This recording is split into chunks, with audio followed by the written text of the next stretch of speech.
वालेकुम नाजरीन। आज न्यूज़ के साथ मैं हूं आपका मेज़बान राजा रजा और आप देख रहे हैं आज न्यूज़। नाजरीन, इस वक्त हमारे साथ मौजूद हैं एज अ सोशल वर्कर हैं और टीचिंग के शोबे से भी ये वाबस्ता है और बहुत अच्छे जो है इंसान है। नाम है इनका इरफान खान। अस्सलाम वालेकुम सर। वालेकुम अस्सलाम। सर कैसे हैं आप? अल्हम्दुलिल्लाह, आप सर ठीक हैं? सबसे पहले तो आपका बहुत बहुत शुक्रिया कि आपने कीमती टाइम में से हमें टाइम दिया।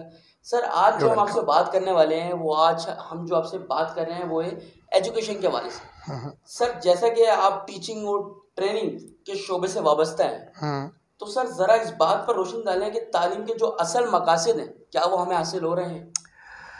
बहुत ही गहरा सवाल है आपका और बहुत इम्पोर्टेंट है, क्योंकि आजकल टीचिंग को उस तरह लिया नहीं जा रहा, एजुकेशन को उस तरह से डिलीवर नहीं किया जा रहा जिस तरह उसका हक बनता है। और कहते हैं कि अगर अंधेरा होगा तो रोशनी नहीं होगी, या रोशनी होगी तो अंधेरा नहीं होगा, इस तरह कह सकते हैं। या जहाँ ज़िंदगी होगी वहाँ मौत नहीं होगी। इसी तरह जहाँ इल्म होगा वहाँ जहालत नहीं होगी। जिस तरह जो है वो मौत जो है वो ज़िंदगी की गैर मौजूदगी का नाम है। जब लाइफ नहीं होगी तो क्या होगा? मौत होगी। जिस तरह अंधेरा जो है वो रोशनी की गैर मौजूदगी का नाम है, इसी तरह इल्म जो है, जो जहालत है, वो इल्म की गैर मौजूदगी का नाम है। जहाँ जहाँ इल्म नहीं होगा वहाँ जहालत होगी डेफिनेटली।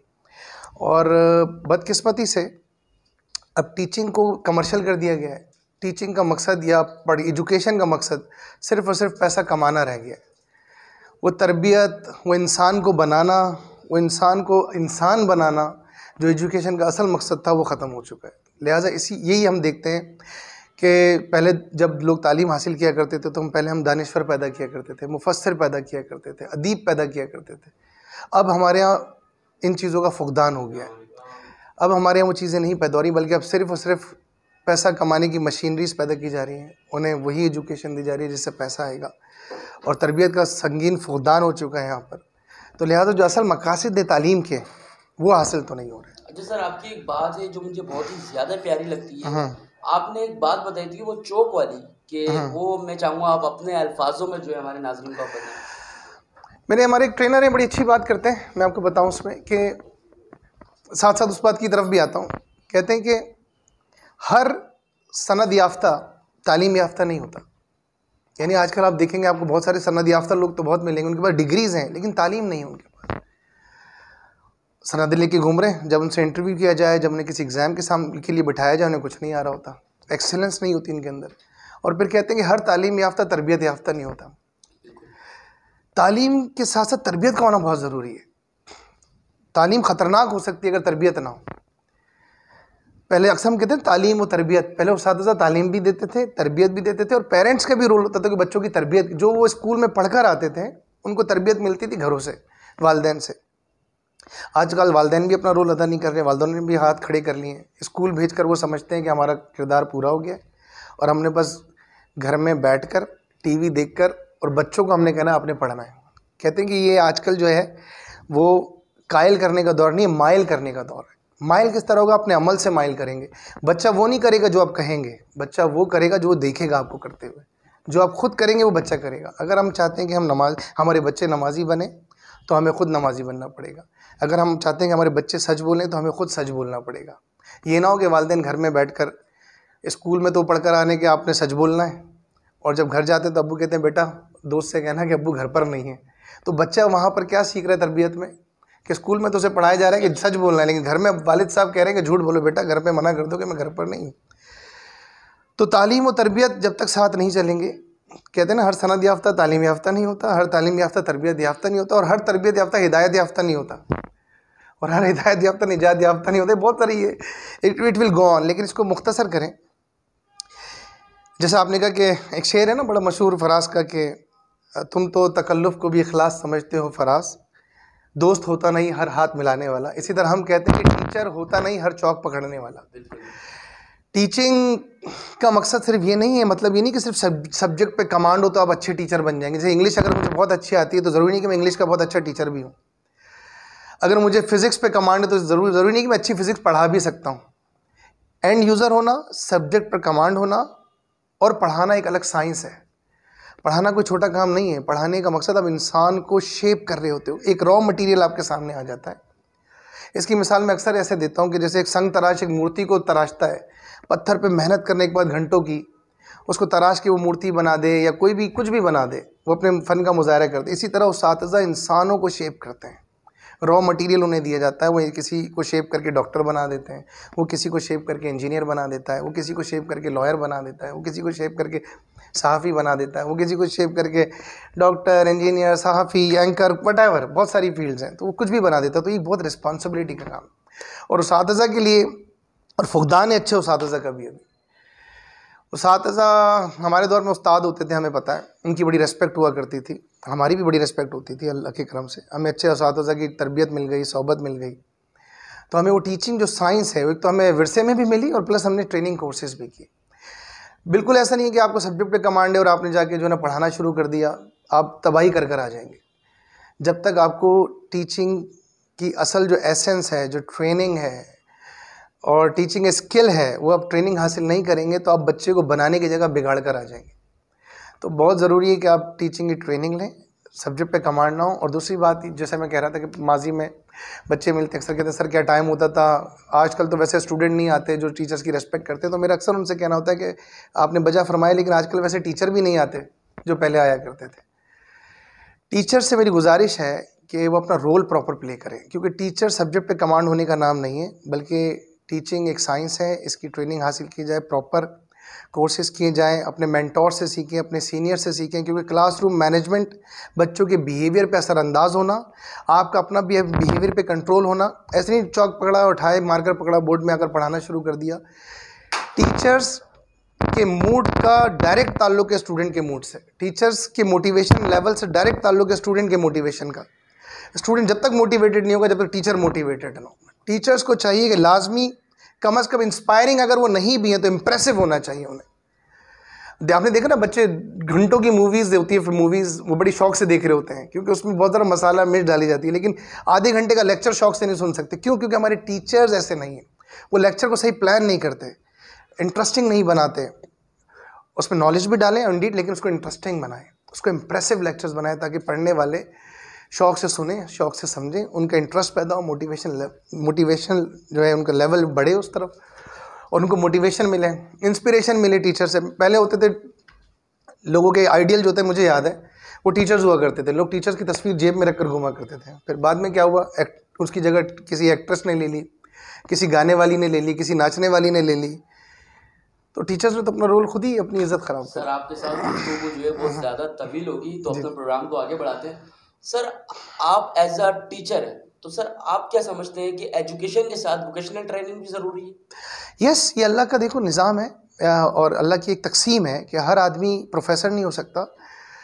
हमें ज़ाहिर एक प्रोडक्ट बनाने वाला भी चाहिए। देखिए, हम जो यूथ तैयार होगी रोज़गार के लिए, आदमी ने, किसी ने मैनेजमेंट करनी है, तो किसी ने मशीन ऑपरेट करनी है, किसी ने सिलाई भी करनी है, किसी ने पार्ट्स भी बनाने हैं।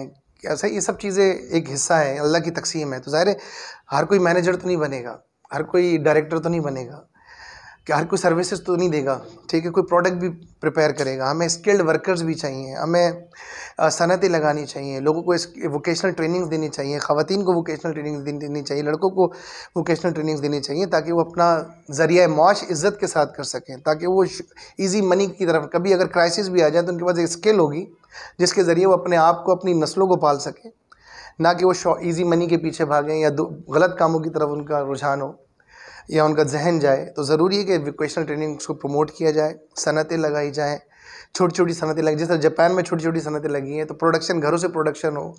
आजकल हो रहा है, पाकिस्तान में भी ऐसा है, लेकिन बहुत छोटे पैमाने पर है।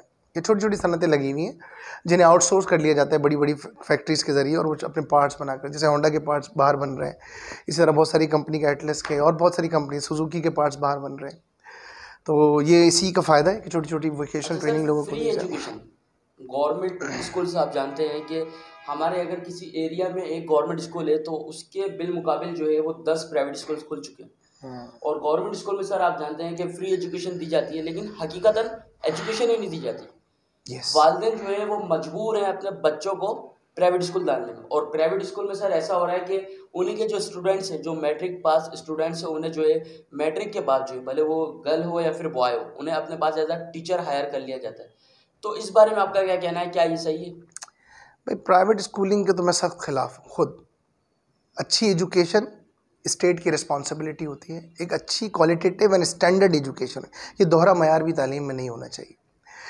जो एजुकेशन है वो स्टैंडर्डाइज्ड होनी चाहिए, और प्राइवेट स्कूल्स तो होने नहीं चाहिए, पहली बात। दूसरी बात, गवर्नमेंट स्कूल्स को जो टीचर्स हैं, ये आपकी बात बजाय कि जो रोल होना चाहिए गवर्नमेंट स्कूल्स का, जो क्वालिटी एश्योरेंस होनी चाहिए government school, delivery of education जो है वो क्वालिटेटिव हो और क्वालिटी एश्योर्ड हो, टीचर्स की असेसमेंट हो, टीचर्स की मॉनिटरिंग हो, टीचर्स की जो है वो अकाउंटेबिलिटी हो, और उनकी भी ट्रेनिंग हो, उनसे पूछा जाए। ऐसा कोई मैकेनिज़्म हमारे यहाँ नहीं है, जबकि बाहर बहुत सारे ममालिक में है। हमें उनसे ही उन्हीं के मॉडल्स को रेप्लिकेट करना लेना चाहिए। लेकिन अगेन कहते हैं ना, where there is a will there is a way, जहाँ चाह होगी वहाँ राह होगी। हमारी चाह नहीं है। हमारे यहाँ जो है रेलेवेंटली क्वालिफाइड लोग प्लेस ही नहीं किए जाते। अब मिनिस्टर वो होगा जिसका एजुकेशन से कोई ताल्लुक़ नहीं है, वो एजुकेशन का मिनिस्टर बन जाता है। जिसका टेक्निकल चीज़ों से ताल्लुक़ नहीं है, वो जो है वो KDA की जो है बागडोर संभाल रहा होता है। तो यहाँ प्रॉब्लम ये कि हम घोड़े को पीछे बांधते हैं, गाड़ी को आगे बांध देते हैं। जिसका जो काम है वो कर नहीं रहा, तो ज़ाहिर है फिर नताइज भी ऐसे ही निकलेंगे। तो अगेन प्राइवेट स्कूल्स की भरमार है। हम देखते हैं कि हर गली में कोई स्कूल खुला हुआ है प्राइवेट। गवर्नमेंट स्कूल वीरान है, बच्चे तो क्या टीचर्स भी नहीं आ रहे हैं वहाँ पर, और टीचर्स का भी पुरसाने हाल नहीं है। देखिए, इंसान जब सीख नहीं रहा, सीखने का अमल जो है ना, कहते हैं life means learning is for ever. सीखने का अमल सारी ज़िंदगी चलेगा, कब्र तक जाने तक। और जो सीख नहीं रहा है वो फिर रिवर्स जा रहा है, वो फिर खो रहा है। वो जो बन नहीं रहा वो बिगड़ रहा है। या तो इंसान बन रहा होता है या फिर बिगड़ रहा होता है, ऐसे नहीं है। तो अगर टीचर्स भी बन नहीं रहे हैं तो वो फिर बिगड़ रहे हैं। बड़े से बड़े आलिम जब वो बनना छोड़ देते हैं, जब वो सोबत छोड़ देते हैं अपने सीनियर्स की, तो वो भी शैतान उन्हें भी बहका कर जो है ना वो जहन्नुम में कर देता है। तो जो बन नहीं रहा वो बिगड़ रहा है। अगर टीचर्स की कंटिन्यूस प्रोफेशनल डेवलपमेंट नहीं हो रही है, अगर टीचर्स की ट्रेनिंग प्रोग्राम नहीं हो रहे हैं, गवर्नमेंट स्कूल्स की भी बात कर रहा हूँ, प्राइवेट, तो फिर वो बिगड़ रहे हैं। और बिगड़ा हुआ उस्ताद बहुत ख़तरनाक होता है। दूसरी बात, प्राइवेट स्कूल्स का पुरसाने हाल ये है कि वहाँ पर एक तो फ़ी बहुत हाई है, इनको पूछने वाला कोई नहीं है। और स्कूल्स जो चला रहे हैं, जो मालकान है, उनका एजुकेशन से कोई ताल्लुक़ नहीं है, ना उनका कोई बैकग्राउंड है। वो कोई लकड़ी का काम कर रहा था, वो कोई सीमेंट का काम कर रहा था, किसी ने मशवरा दिया स्कूल खोल लो, इसमें इनकम अच्छी है, तो उसने स्कूल खोल लिया। अब नतीजा क्या निकला, क्योंकि वो रेलेवेंटली क्वालिफाइड नहीं है, उसकी प्रॉपर एजुकेशन नहीं है, उसे टीचिंग का पता नहीं है, तो उसने हायरिंग भी, जो उसके नीचे उस्ताद होंगे ना, उससे भी माठे होंगे। होता क्या कि वो लड़कियां, वो बच्चे, वो लड़कियां जिनकी शादी नहीं हो रही होती, जिन्होंने सिर्फ इंटरमीडिएट किया है या मैट्रिक किया है, वो स्कूल्स में पढ़ा रही हैं प्राइवेट। इसी तरह लड़के भी ऐसा ही हैं, जो इंतहाई कम, इस वक्त हमारे यहाँ जो लीस्ट पेड जॉब है, सबसे कम तनख्वाह स्कूलों में दी जा रही है। प्राइवेट स्कूल जो छोटे इलाकों में खुले हैं, किसी को 5,000, 8,000, 10,000 ऐसी भी सैलरी मैंने देखी, तो टीचर्स को दी जा रही है। यानी वो आदमी जो मेमार पैदा कर रहा है कौम के, जो शेप कर रहा है, यानी इंटेलेक्चुअल्स बना रहा है, उसको आप दे रहे हो 10-15 हज़ार रुपये। और जो जूते बेच रहा है, जो मतलब घर बना रहा है चले किसी का, वो बहुत ज़्यादा पैसे कमा रहा है। तो फिर लोग क्यों एजुकेशन की तरफ जाए? अच्छा सर, हमारे ये बच्चे जो हैं, ये हमारा आने वाला मुस्तकबिल है। जी, मतलब कि आने वाले लोगों को जो है, ये हमसे अच्छा सीखेंगे तो ये आगे बताएंगे। लेकिन सर आप जानते हैं कि आजकल जो हमारी जनरेशन है, बिल्कुल मैं बात कर रहा हूँ आपसे न्यू जनरेशन की, छोटे छोटे सर यंग एज के जो लड़के हैं, 18 जो उनकी एज है, लेकिन सर वो लग चुके हैं इस वक्त स्मोकिंग में, सही है, नशे में और आइस वगैरह में। तो सर इस बारे में आपका क्या कहना है? यार सबसे बड़ी बात है कि हमारे बड़ों को ठीक होना पड़ेगा। अगर हम आज थोड़े बहुत बेहतर हैं तो हमारे बड़े कोई और थे, इनके बड़े हम हैं। तो बच्चे बड़ों से ही सीखते हैं।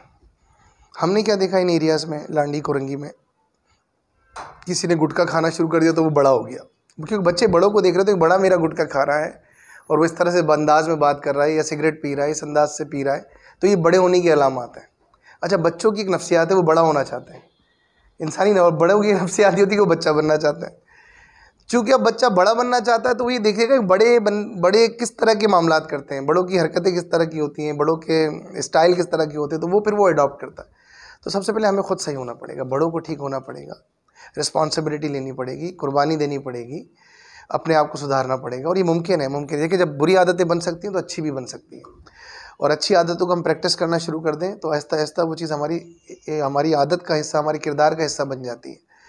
तो छोटे छोटे काम, अच्छे काम रिपीटेडली हम करेंगे ना, बतदरीज तो हम अच्छे होते जाएंगे। तो बहरहाल अगेन ये सारी चीज़ें स्कूल से मिलती हैं, टीचिंग से मिलती हैं, ट्रेनिंग से मिलती हैं, इसका बहुत ज़्यादा फुकदान है और हमें ख्याल, प्राइवेट स्कूल्स वालों को भी बहुत ख्याल करना चाहिए। बल्कि मैं तो कहूँगा स्टेट लेवल पे इन पे पाबंदी होनी चाहिए, चेक एंड बैलेंस होना चाहिए और गवर्नमेंट स्कूल्स को हमें प्रमोट करना चाहिए। वहाँ पे अश्योर करना चाहिए कि टीचर्स की प्रेजेंस भी हो, बच्चों की अटेंडेंस भी हो, क्वालिटी एजुकेशन डिलीवर हो।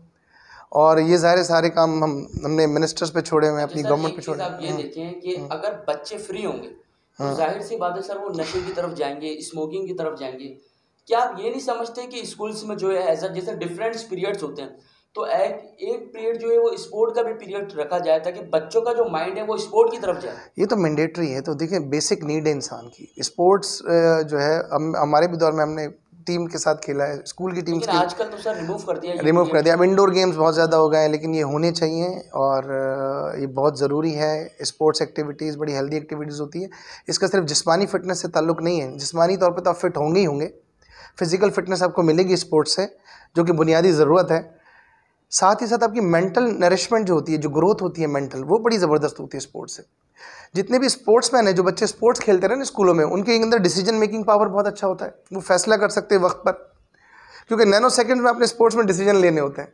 चाहे वो क्रिकेट हो, फुटबॉल हो, तेज़ी के साथ आपने जज करना होता है और डिसीजन लेने होते हैं। एक फ़ायदा तो ये कि आपकी जजमेंटल स्किल्स बड़ी डेवलप होती हैं। Number 2, team work. 11 खिलाड़ी मिल के एक टीम वर्क करते हैं, एक दूसरे पर डिपेंड करना सीखता है आदमी। बड़ा प्यारा कोट है इंग्लिश में कि interdependence is a higher value than independence. यानी इंडिपेंडेंट होने से ज़्यादा इंटरडिपेंडेंट होना ज़रूरी है। एक तो हम चाहते हैं मैं इंडिपेंडेंट हो जाऊँ, मुझे किसी की ज़रूरत ना हो, नहीं, ये इससे ज़्यादा हायर डिग्री क्या है कि एक दूसरे का मोहताज होना और एक दूसरे से कैसे काम लेना है, ये जिसने सीख लिया वो कामयाब है। तो इंटरडिपेंडेंस आती है एक दूसरे पर डिपेंड करना, एक दूसरे को पास फेंकना, एक दूसरे की मदद से जीतना, एक दूसरे को प्रमोट करना, ये बड़ी हायर वैल्यू है। तो स्पोर्ट्स से आपको ये चीज़, स्किल आपके अंदर डेवलप होती है कि एज ए टीम किसी भी ऑर्गेनाइजेशन, अरे आप अगर स्पोर्ट्स में नहीं भी बनते आगे जाके, हर आदमी तो नहीं बन सकता स्पोर्ट्स में, लेकिन ज़ाहिर है किसी फील्ड में जाएगा, किसी कंपनी में काम करेगा, कहीं डायरेक्टर लगेगा, किसी भी ऑर्गेनाइजेशन का एक हिस्सा बनेगा, तो उसे एज ए टीम को कैसे लेकर चलना है आगे, अपनी कंपनी के हदफ हासिल करने के लिए जो टारगेट्स होते हैं कंपनी के, उसको एज ए टीम कैसे इफेक्टिवली अचीव करना है, वो सीखता है। सबसे बड़ी बात तो sports is very dramatic thing, बहुत ज़बरदस्त इसके नतीजे, बड़े अच्छे रिजल्ट्स हैं। तो it's mandatory, it's crucial, it's indispensable, क्या कहूँ, बहुत कुछ है इसके लिए कहने के लिए। तो इट्स वेरी इंपॉर्टेंट। बिल्कुल, थैंक यू सो मच आपकी कीमती टाइम के लिए। और नाज़रीन, हम जानते हैं कि आज की हमारी इस टॉपिक की जो बात है ये आप लोगों की समझ आई होगी और आप लोग भी इस पर अमल करेंगे। इंशाल्लाह आपसे मुलाकात होगी नेक्स्ट प्रोग्राम में। अभी के लिए अपना मेज़बान राजा रज़ा को दीजिए इजाज़त। अस्सलाम वालेकुम।